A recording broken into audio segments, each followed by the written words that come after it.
আসসালামু আলাইকুম প্রিয় দর্শক, কেমন আছেন সবাই? আশা করি সকলে ভালো আছেন। দেখতে পাচ্ছেন আমরা ডিউটিতে চলে আসছি।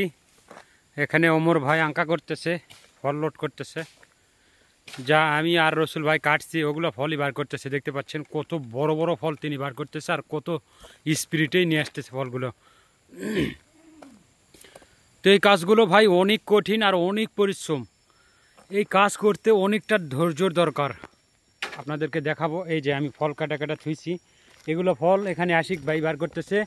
আশিক ভাই একবারে দুটা ফল নিয়ে আসতেছে, আপনারা দেখতে পাবেন। আর বিশেষ করে বলে রাখি, আশিক ভাই 10 বছর ধরে এই মালয়েশিয়াতে কাজ করতেছে আর তার অনেক ধৈর্য ভাই, অনেক ধৈর্যর সাথে সে কাজ করে। আর ভাইটা অনেক বড় মনের মানুষ, ভালো। কারণ আমাদের সঙ্গে কোনো রাব্বা ভর এই পর্যন্ত আসার পরে 8 বছর হয়ে যাচ্ছে, দেখি নাই। তো এই হিসাবে অনেক ভালো ছেলেটা। তো এই যে দেখতে পাচ্ছেন ফলগুলো আমি কাটা যেগুলো থিয়ে আসছিলাম সেগুলো বার করে এরকম করে রোডের ধার দিয়ে রেখা দেওয়া লাগে। তো এগুলো ফল রেখা দিয়ে ক্ষান্ত না, এখানে আবার গাড়ি আসবে, এখানে গাড়ি আসবে, সেই গাড়ি মনে করেন যে এগুলো ফল উঠাবে, তারপরে যেখানে বিক্রি করা হয়, অর্থাৎ এই ফলের যে কারখানা আছে সেখানে যা বিক্রি করে আসবে। আর এগুলো ফল এখন মনে করেন যে 1 টন 50 টন হয়ে থাকে, একটু কম বেশি হবে, 50 টন হয়। যে দেখেন বিসি পড়েছে, বিসিও ফুটে নিয়ে আসছে। মানে এটার কোনো লোকসান নেই, যদিও কাজ একবারে ঠিক মতো আমরা করি তাহলে কোনো ক্ষতি নেই। আর আমার ঘাড়ে যেটা দেখতে পাচ্ছেন এটা হলো পাইপ, এই পাইপের মাধ্যমে ফলটা কাটা হয়।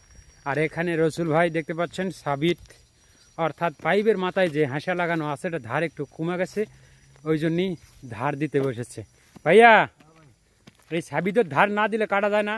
না ভাই, এটা আপনার এই যে কি কমো, কি উদাহরণটা দিই, এই যে তেল আছে না ভাই, তেল, হ্যাঁ, তেল যেরকম পিছতে যায় না, এরকম পলটা কাটতে গেলে দাও কষে আয় পরে। ও, তখন আর কাটে না ধার না থাকলে, তাই না? তো প্রিয় দর্শক দেখতে পাচ্ছেন, আর এই ভাই মনে করেন যে এই সাবির দিয়ে প্রত্যেক দিন 200-র উপরে ফল কেটে থাকে। আর 200 ফল যদি কোম্পানির বাইরে আজকে কাজে আসছি, এরকম করে যদি বাইরে কাটা যায় তাহলে আনুমানিক 400 রিঙ্গিত ইনকাম হবে। তো কোম্পানির বাইরে অনেক টাকাই আছে, কিন্তু সাবধানে আসা লাগে, কারণ কোম্পানি যদি দেখতে পায় ফায়ার করে দিবে এবং বাংলাদেশে পেটে দেওয়ার চান্সও আছে। এই জন্য আমরা কম আসি এগুলো কাজে। তো যাই হোক, আপনাদেরকে শেয়ার করলাম ভিডিওটি কীরকম হয়েছে অবশ্যই কমেন্টে জানাবেন। ভালো থাকবেন, আল্লাহ হাফেজ।